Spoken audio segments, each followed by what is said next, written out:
Good evening and welcome everyone. Thank you all for joining our weekly Pirkei Avos shiur, started by my dear and precious dad and continued by my brother Dov. May our learning be in the zechut of our beloved dad and husband, Le'ilu Nishmat Harav Avraham Chaim ben Eliezer Yaakov, Zecher Tzadik Livracha, and in loving memory of our dear daughter, sister, mother, and aunt, Goldie Miriam bat Avraham Chaim. May they both intercede on high on behalf of all of us. Over to you, Dov.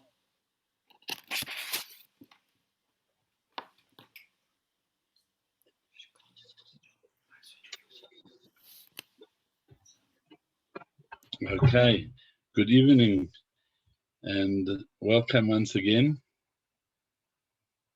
Thank you for joining us and in this wonderful series which is Yeshiva al Kivroi, a yeshiva which in some small way seeks to uphold the great Torah that my father taught. As we said, this shiur went on for close to 6 decades, probably 56 years. I was talking to one of the old timers from the shiur, Basil Klasky, bless him, and he says it was about 60 years. So in some small way, we're upholding that legacy of Torah that continues for that amount of time, the longest going shiur in the country, regular shiur, which he gave until the lockdown, which he loved giving a Gemara shiur.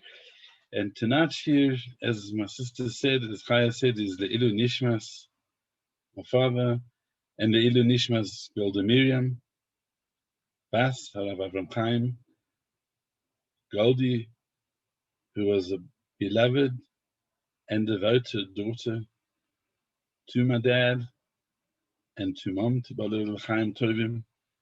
She was a devoted wife, a committed mother to her children, a truly wonderful sibling, a friend to hundreds, and an inspiration to thousands.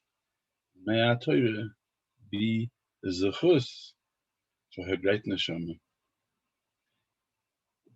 You know, we're standing already at the entrance to the Purim Seudah. And the theme of the Purim Seudah, as you know, is Marbim B'Simcha. Rav Chaim Kanievsky, the Gadol Hador, he says that Marbim B'Simcha means through Torah. The very fact that you're learning a Torah, Torah is B'Simcha. Torah must be learned B'Simcha, and Torah brings Simcha. Tonight we're going to try and do 2 Mishnahs, and you'll see why.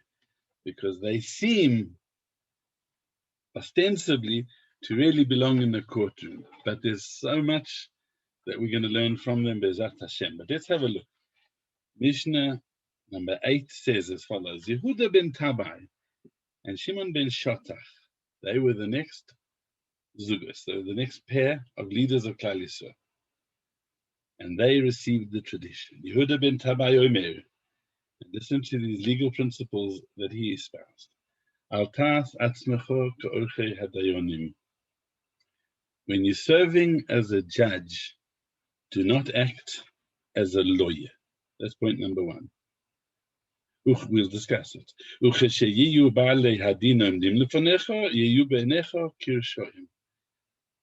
And when the litigants stand before you, you must view them both as wicked, as guilty.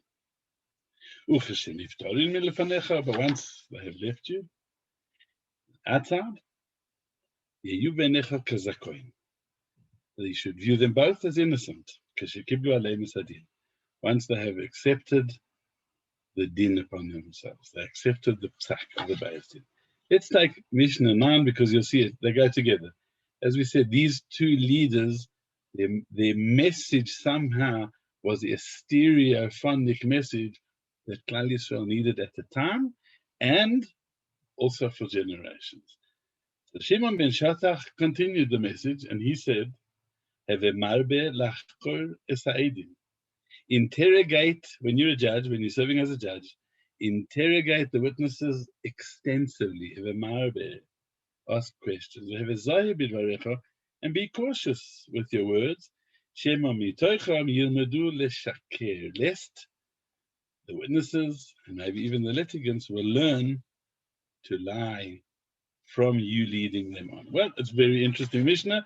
It seems to be completely legalistic, legalese. And you wonder, why is it in Avos? We know that some say that Avos was meant to iterate the characteristic needed for the Sanhedrin. That's why Avos comes after Sanhedrin in Shas. But the truth is, we know that Avos is incorporated in the Siddur, which means, and all Klal Yisrael have minhagim to say it either Erev Shabbos or half the year, Shabbos Mincha, which means it's really every man's sefer of ethics. It's me and you. It's every yid. So, questions obviously, who brought the courthouse into our Avos? So there are going to be two very different ways of explaining it. The first way, we'll start. Remember, Yhuda ben Tabbai is the one who's listed first, so he was probably the Nasi, even though there is some dispute. But let's treat him as the Nasi. He fled to Egypt when they wanted to appoint him as the head of the Sanhedrin, as the Nasi. He fled from the kavod, and they sent him messages from Yerushalayim. The Talmud Yerushalmi says in Chagiga Beis, and in Sanhedrin it says as follows: Yerushalayim Hagadola Alexandria Hakatana, from the great Yerushalayim, the royal city Yerushalayim, Hashem's own city, to Alexandria in Egypt. Ad Mosai Arusi Yoshev Etzlechem. How long is my beloved, my betrothed, this Gon, this Gadol, Yhuda ben Tabbai, how long is he going to sit with you? As though the chasana is over there. V'ani and I, Yerushalayim, Yosheves Aguma Alav. I'm sitting all alone and desolate. He left again. He ran to the sea. He didn't want to be such a judge. It's fascinating. He didn't want to be the Nasi. And yet his message to the Dor was very much about how to examine, how to run a trial. That was the one part. When he came back, he was coming to a very difficult situation. Yerushalayim at that time was not simple because there had been a king Yanai who declared a war on the sages. Now, Shimon ben Shattach, the second member of our Zug, he was the brother of King Yanai's wife, Alexandria, Shlomson Alexandria. He declared a war on the sages, on the Perushim, and he had them all killed, chas v'shalom. And she, Shlomson, the Malka, the queen, she hid her brother Shimon ben Shattach until the moment of anger had passed. And then, when it came time, when it was safe for him to emerge from his hiding and he was appointed to the Sanhedrin, he was the last Frum on the Sanhedrin. He was the only person loyal to Torah Judaism on the Sanhedrin. And with incredible shrewdness and Chochmah, can imagine the smarts and the wisdom that it took, he managed to oust the Tzedukkim and to reconstitute the Sanhedrin that was absolutely loyal. He goes down in history, and I think this is something very fun that we learn in memory of my father. It was he, Shimon ben Shattach, according to the Yerushalmi, who instituted schools for all children, because originally Torah was meant to be taught by an Abba to his children.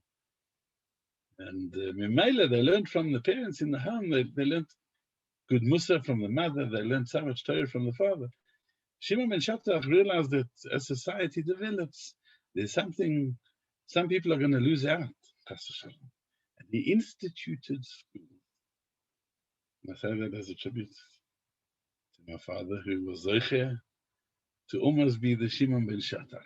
The school had started, but around him, the Siyata Dishmai was that around him, and my mom, Chaim, Torah education in the ganze Stadt, directly, indirectly, but around them, it should expand and exponentially grow. So when Yhuda ben Tabbai returned from Alexandria, it was at considerable risk. But both of them had seen something. We asked the question, why is all of this in Avos? And perhaps you can answer as follows. They saw a judiciary in chaos, and they saw that when the Sanhedrin is not functional, The whole of society is out of kilter. Let's say it like this. What the chiddush of these two Mishnahs taken as a pair, the one focuses on how the judge approaches the litigants, how he views the people standing before him. The other approaches how you view the evidence, the witnesses. Together, they're telling us something. Why is it in Avos? Because you need a credible judiciary, not just for penalties and court cases, for good midas, for good character, for the refinement of the Jewish people. Remember, Avos is about refining the culture of the Jewish people, making a culture of Torah to replace, supplement in some sense the culture of prophecy that we lost. And their chiddush is, it's not only the shuls, it's not only the Beis Midrash, it's not only the Jewish homes. You have to address the judiciary. Why? Because in Jewish life, Beis Din is not like, it's not separate from the kedusha, from the moral fiber of the people. When people present a case to a Beis Din, they have a machlokes, a sichsuch, it's going to happen. Even honest people, they're going to have some sichsuch. But when they present a case to the Beis Din, a credible Torah court, they have the feeling that their case has almost been presented before the Borei Olam. The Torah is guiding them, the Torah is giving them the answers. They raised up by having their sichsuch, their dispute, their disagreement, having managed it through Torah wisdom, is going to raise them all up. And that's possibly why Moshe Rabbeinu, he didn't see what Yisro said. He didn't think that it's a problem for him to sit and adjudicate all the matters, because he understood it's not just legal principles. Yeah, we have Beis Din is bringing Torah in a relevant, practical way to every Yid's life through his difficulties, and through his difficulties with his neighbors, through his difficulties with his employers and employees. It's very, very meaningful. It's not sufficient that they have access to credible secular courts, because they can never achieve this. All they can do is say who pays. Beis Din is far more than who pays. It belongs in our siddur, Beis Din. They're part of us. They're part of the personal development of a Yid. That's the one side, magnificent. What the Mishna is, why is this part of us? The other part, which I'm going to address afterwards, is from the Sfas Emes. And that's to say that in some way we are all judges. And that in some ways life itself is a trial, and we'll come to that. But let's first develop the first side. So let's go through the points one by one, and we'll try and get through them. So the first principle is that when you're speaking to the litigants, don't be a lawyer if you're a judge. And the first side is that we're talking to a court of law, because Jewish people need powerful courts. We need meaningful courts. We need relevant courts. Don't cancel the litigants. Don't be a lawyer. Listen to this. Even some Mephoshim say, if you're a wise judge and you know that the one fellow has a good case, the law is in favor of him, but he's got a bad argument, don't tell him the right argument. Because if you do, you're no longer impartial as a judge. You're being his lawyer. You have to allow due process. That's the chiddush of the Mishnah. Ad kedei kach, so much so, don't go beyond your mandate of adjudicating. A judge shouldn't pass an opinion on any aspect of the case, or indicate to the one claimant that he thinks he's got a better case, or the other one's got a weaker case, because in all those cases, judge is overstepping, he's influencing the course of judgment, which is not his mandate. Obviously, some say, Orchei Adanayanim is with an ayin. Don't treat yourself like one of the greats of the judges. Rather, consult, listen carefully. Don't go beyond the scope of your expertise. A Talmid Chacham shouldn't cancel a party in a case, even if he's not judging that case. And if he's a known Talmid Chacham, even if it's a family member, he shouldn't be seen as being. Why? Because the Talmid Chacham should be representing Torah. As soon as you're representing this side of the argument or that side. You're no longer Torah itself. You're a sided person. You're no longer bipartisan. Torah itself remains bipartisan. And the judge himself has to do that. And therefore, the first rule is in court, don't be a lawyer. Your job is not to be the lawyer. Your job is to maintain the due process of Mishpatei HaTorah. Then the Mishnah goes on to say the next point, when the litigants are before you, you should see them both as wicked. That's how you have to treat both of them. See them both as wicked. Why as wicked? Let's see them both as righteous. Maybe we should rather say, let's be positive. See them both as tzaddikim. The answer is that the judge, the Mishna is teaching us, Yhuda ben Tabbai is teaching us, the judge has to get to the truth. And the only way to do that is to mistrust whatever is being said. Mistrust the personality. Some say that the very fact that they couldn't come to an amicable resolution outside the court means they are both a little bit guilty. So you should see them as both guilty. I'd like to float a little bit of a chidush. What does the Mishnah say? See them both as guilty? As follows. We tend to make most of our decisions not based on an accurate assessment, evaluation, calculation, probing investigation of the facts. Even though we sometimes go through those motions and make our lists, we tend to make it based on our gut, based on our nose. We tend, especially when it comes to people, we tend to have a sense of, this guy I like, I trust him. And we stop listening to the facts. Oh, that's what the Mishna is saying. Don't make that mistake. I like that guy. That guy I resonate with. Something about him, it seems ehrlich. The other guy seems a little fishy. You're not allowed to judge their character when you're a dayan. In Torah, what your job is? To put a litmus test on the facts. You have to clarify, investigate, analyze the facts, not their personalities. Not the one who even you like more. You can't do that.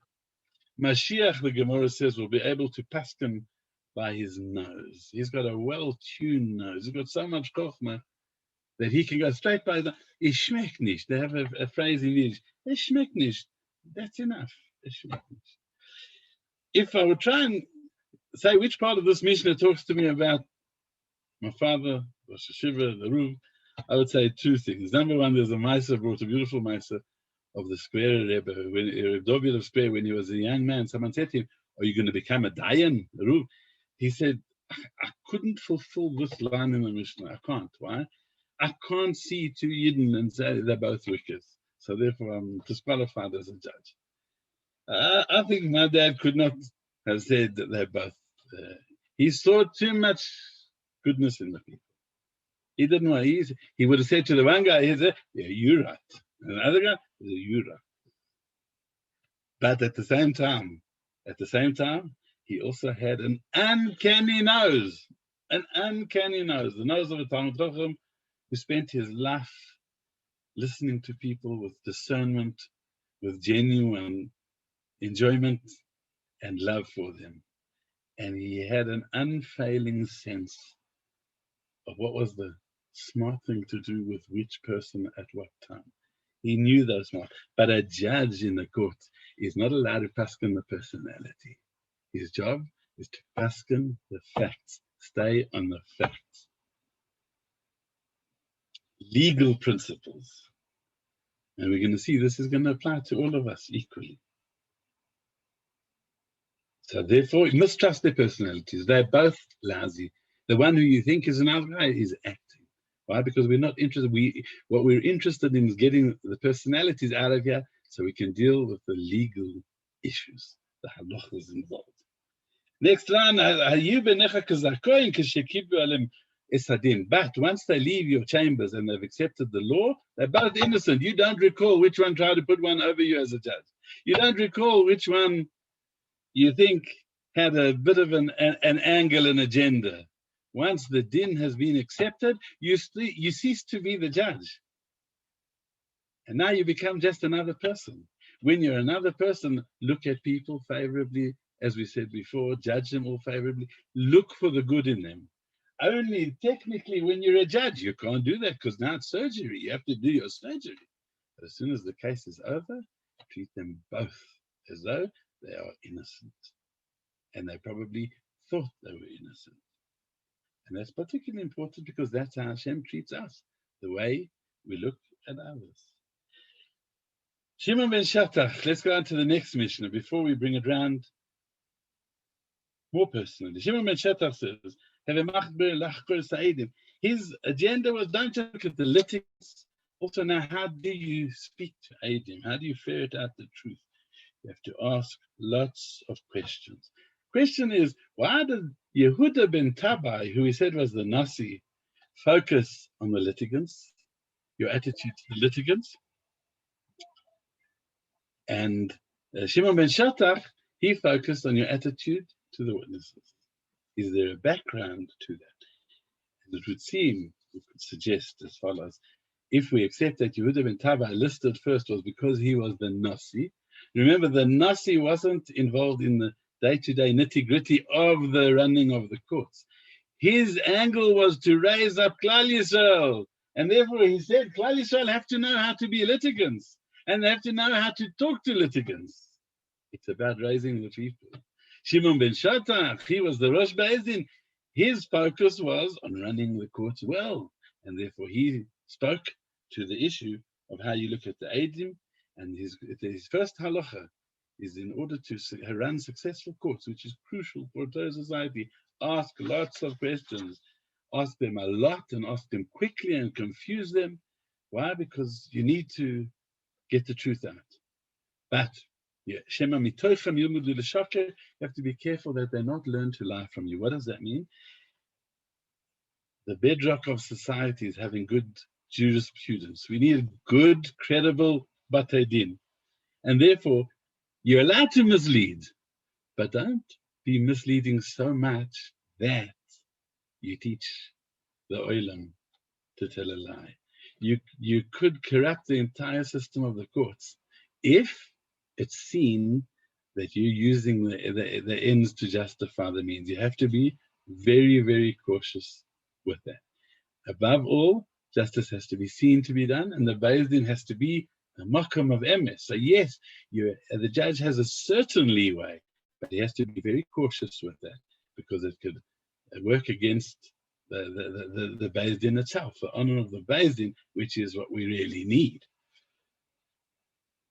It could well be that these two sages, Yehuda ben Tabbai and Shimon ben Shattach, were actually addressing what perhaps you could say is the biggest malady of secular courts. Although I'm no expert in secular courts, but it's just float an idea that where you have lawyers and advocates leading a trial, so the trial becomes a question of who's the more skilled arguer, who's more persuasive, and not on the impartial evidence. That we can't afford.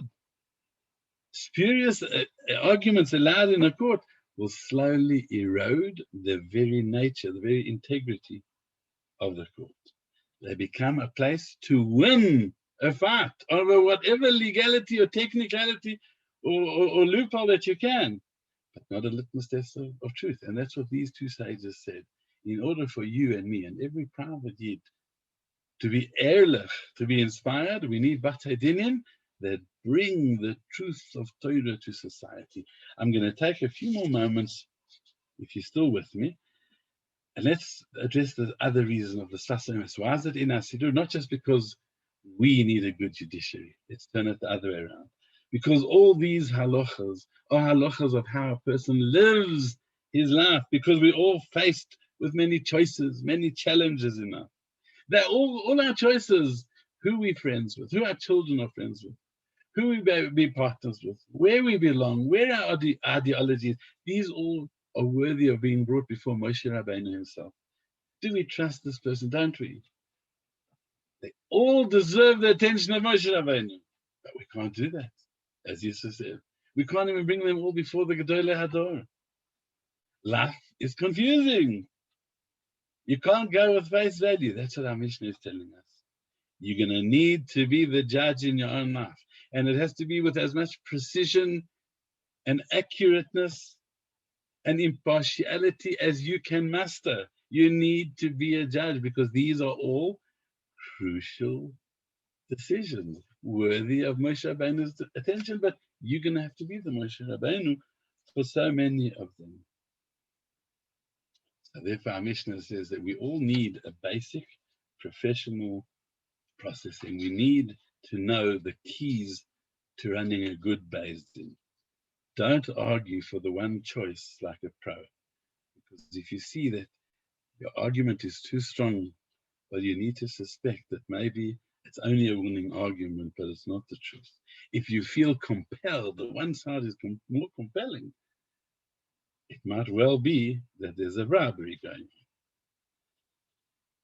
The Rosh Yeshiva, the Litvish Rosh Yeshiva, the Gadol of Adoris, was Rabbi Elazar Shach.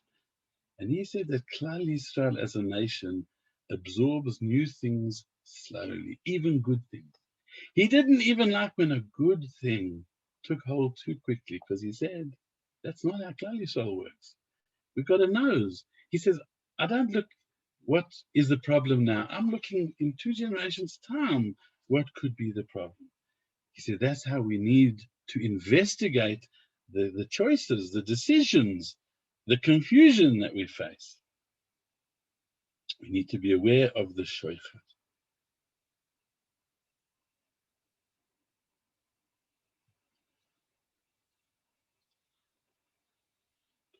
And finally, the Mishnah says, but after the trial, I'm going to cut out a lot of the shiur now, just say this last point. When the litigants have left you, they're both innocent. What does that mean? If you've gone through the due processing that we're learning about as a person, you've thought with Yireh Shamayim, and you've davened for Siyata Dishmaya, and you've chosen one of the 2 ways, now you move forward. Don't worry, maybe you made a mistake. Because as long as you went through, you did the counsel, you sought the counsel that you need to, and you thought with Yireh Shamayim, then what happened was Siyata Dishmaya. That's the route that Hashem wanted you to take. And then you can live with the results and the choices, knowing that's the way Hashem wanted you to go. Thank you for joining us. Wishing everybody a Freilich and Purim and an Adar that's filled Be'ezat Hashem with Simcha for us, all of you, for your loved ones, and for Klal Yisrael. Thanks, Dov. That was truly an honor and privilege to listen to those beautiful words of wisdom. I'm sure everybody else thought the same. Have a wonderful evening. Thank you so much. Good night. Beautiful.